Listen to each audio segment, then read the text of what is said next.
5 دسمبر 1872 ایک برطانوی جہاز ڈگریٹیا بحر اوقیانوس کے وسط میں سفر کر رہا تھا جب اچانک اس کے ملاحوں نے سامنے ایک بے یار و مددگار جہاز کو بہتے دیکھا۔ قریب جانے پر حیرت کی انتہا نہ رہی۔ جہاز پر کوئی بندہ بھی سوار نہیں تھا مگر سب سامان جوں کا تھوں موجود تھا۔ کپتان کی میز پر ناشتہ رکھا تھا، پانی کے برتن بھرے ہوئے تھے، جہاز کی ہر چیز بالکل درست جگہ پر موجود تھی مگر عملہ غائب۔ یہ تھی دی میری سیلیسٹ کی مسٹری، ایک ایسا راز جو آج تک حل نہ ہو سکا۔ جہاز پر آخر ہوا کیا تھا؟ عملہ کہاں گیا؟ کیا یہ قدرتی آفت تھی، بغاوت یا کچھ اور؟ آئیے تاریخ کے اس پراسرار ترین مسٹری کی پردہ چاک کرنے کی کوشش کرتے ہیں۔ میری سیلیسٹ ایک امریکی بحری جہاز تھا جو 1861 میں دی ایمیزون کے نام سے بنایا گیا تھا۔ یہ ایک مضبوط اور تیز رفتار جہاز تھا جسے مختلف ملکوں میں خریدا اور بیچا گیا۔ آخرکار 1868 میں اس کا نام میری سیلیسٹ رکھ دیا گیا۔ 1872 میں یہ جہاز نیویارک سے اٹلی کے شہر جنیوا کے لیے روانہ ہوا۔ جہاز کے کپتان بنجمن بریگز ایک تجربہ کار ملاح تھے جو اپنی بیوی اور 2 سالہ بیٹی کے ہمراہ سفر کر رہے تھے۔ کل 10 افراد کا عملہ تھا اور سب تجربہ کار ملاح تھے۔ جہاز 1701 شراب کے بیرل لے جا رہا تھا۔ سب کچھ معمول کے مطابق تھا مگر پھر ایک ایسا واقعہ پیش آیا جس نے اس جہاز کو ایک بھوتیا جہاز بنا دیا۔ 4 دسمبر 1872 کو برطانوی جہاز ڈگریٹیا کے ملاحوں کو ایک عجیب و غریب منظر نظر آیا۔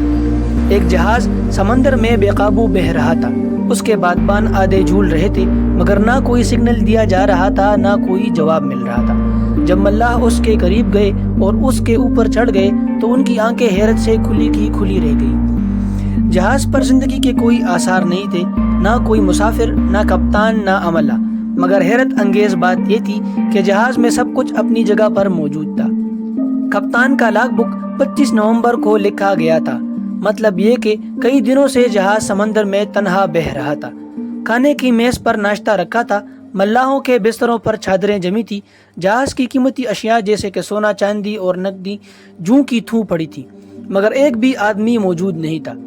سب سے عجیب بات یہ تھی کہ جہاز کی ایک لائف بوٹ بھی غائب تھی۔ کیا عملہ کسی خطرے کی وجہ سے بھاگا؟ مگر وہ کہاں گیا؟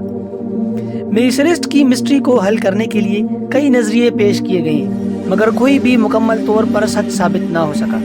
کچھ ماہرین کا خیال ہے کہ ممکنہ طور پر زیر زمین زلزلہ آیا جس نے پانی کو ہلا کر خوف و ہراس پیدا کیا اور عملے نے گھبراہٹ میں جہاز کو چھوڑ دیا۔ مگر یہ سوال برقرار رہے گا کہ وہ سب گئے تو کہاں گئے؟ یہ جہاز الکوہل کے بیرل لے جا رہا تھا۔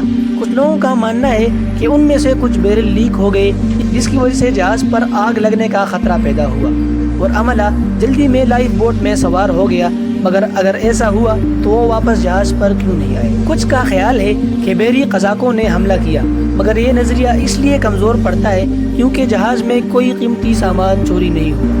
کچھ لوگ اسے بھوتوں یا کسی سمندری مخلوق کا کام مانتے ہیں۔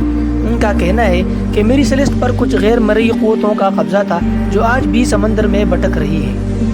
یہ تھی دی میری سیلیسٹ کی مسٹری، ایک بھوتیا جہاز جو کبھی روانہ ہوا تھا مگر منزل پر کبھی نہ پہنچ سکا۔